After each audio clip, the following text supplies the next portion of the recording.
Hi hello ನಮಸ್ಕಾರ ಪ್ರಿಯ ವೀಕ್ಷಕರೇ, KCC ಟಾಕ್ಸ್ಗೆ ಸ್ವಾಗತ. ನಾವು ಇಂದು ಮಾರ್ಕ್ ಸಿನಿಮಾ ಮೊದಲ 2 ಶೋಗಳ ಅಡ್ವಾನ್ಸ್ ಬುಕಿಂಗ್ನ ಪ್ರಕಾರ ಹಾಗೂ ಫ್ಯಾನ್ಸ್ ಶೋಗಳ ಅಡ್ವಾನ್ಸ್ ಬುಕಿಂಗ್ನ ಪ್ರಕಾರ ಮೊದಲನೇ ದಿನ ಎಷ್ಟು ಕಲೆಕ್ಷನ್ ಕಾಣುತ್ತಿದೆ ಎಂಬುದರ ಬಗ್ಗೆ ತಿಳಿಯೋಣ. ಅದಕ್ಕಿಂತ ಮೊದಲು ನೀವೇನಾದರೂ ನಮ್ಮ ಚಾನಲ್ಗೆ ಹೊಸದಾಗಿ ಭೇಟಿ ಕೊಟ್ಟಿದ್ದರೆ ದಯವಿಟ್ಟು ಸಬ್ಸ್ಕ್ರೈಬ್ ಮಾಡಿಕೊಳ್ಳಿ, ಹಾಗೆ ಪಕ್ಕದಲ್ಲಿರುವ ಬೆಲ್ ಐಕಾನ್ನ ಕ್ಲಿಕ್ ಮಾಡಿ. ಏಕೆಂದರೆ ಮಾರ್ಕ್ ಸಿನಿಮಾದ ಪ್ರತಿದಿನದ ಬಾಕ್ಸ್ ಆಫೀಸ್ ಮಾಹಿತಿಯನ್ನು ನಾವು ನಿಮಗೆ ತಿಳಿಸುತ್ತಿರುತ್ತೇವೆ. ಕಿಚ್ಚ ಸುದೀಪ್ ರವರು ಮುಖ್ಯ ನಾಯಕನ ಪಾತ್ರದಲ್ಲಿ ನಟಿಸಿದ್ದು, 2ನೇ ಬಾರಿಗೆ ವಿಜಯ್ ಕಾರ್ತಿಕೇಯ ಅವರು ಸುದೀಪ್ ರವರಿಗೆ ನಿರ್ದೇಶನ ಮಾಡಿ ಗೆದ್ದಿದ್ದಾರೆ ಅಂತ ಹೇಳಬಹುದು. ಈಗಾಗಲೇ ಮಾರ್ಕ್ ಸಿನಿಮಾ ಕರ್ನಾಟಕದಾದ್ಯಂತ ಕನ್ನಡ ಭಾಷೆಯಲ್ಲಿ ಮಾತ್ರ ತೆರೆ ಕಂಡಿದೆ. ಹಾಗೆ 1ನೇ ತಾರೀಕು ತೆಲುಗು, ತಮಿಳು ಭಾಷೆಗಳಲ್ಲಿಯೂ ತೆರೆ ಕಾಣುವ ಸಾಧ್ಯತೆ ಇದೆ. ಹಾಗೆ ಸಿನಿಮಾ ಇಂದು ಕರ್ನಾಟಕದಾದ್ಯಂತ ಭರ್ಜರಿ ಓಪನಿಂಗ್ ಪಡೆದಿದ್ದರೂ ಕೂಡ ಅತ್ಯುತ್ತಮವಾದಂಥ ಕಲೆಕ್ಷನ್ ಅನ್ನು ಕಾಣುವಲ್ಲಿ ಸಫಲವಾಗಿದೆ ಅಂತ ಹೇಳಬಹುದು.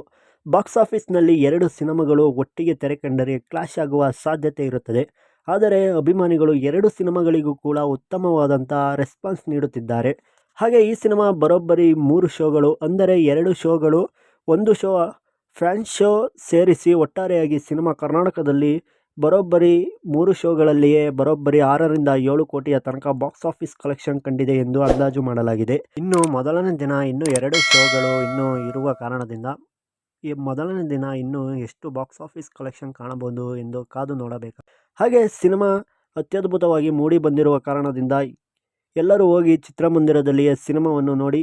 ಹಾಗೆ ಸಿನಿಮಾದ ಪ್ರತಿದಿನದ ಬಾಕ್ಸ್ ಆಫೀಸ್ ಮಾಹಿತಿಗಾಗಿ ನಮ್ಮ ಚಾನಲನ್ನು ಸಬ್ಸ್ಕ್ರೈಬ್ ಮಾಡಿ, ಪಕ್ಕದಲ್ಲಿರುವ ಬೆಲ್ ಐಕಾನ್ನ ಕ್ಲಿಕ್ ಮಾಡಿ. ಹಾಗೆ ಈ ವಿಡಿಯೋಗೊಂದು ಲೈಕ್ ಮಾಡಿ. ಸಿನಿಮಾ ನೋಡಿದವರು ಸಿನಿಮಾ ಹೇಗಿತ್ತು ಎಂದು ಕಮೆಂಟ್ ಮಾಡಿ ತಿಳಿಸಿ. ಎಲ್ಲರಿಗೂ ನಮಸ್ಕಾರ.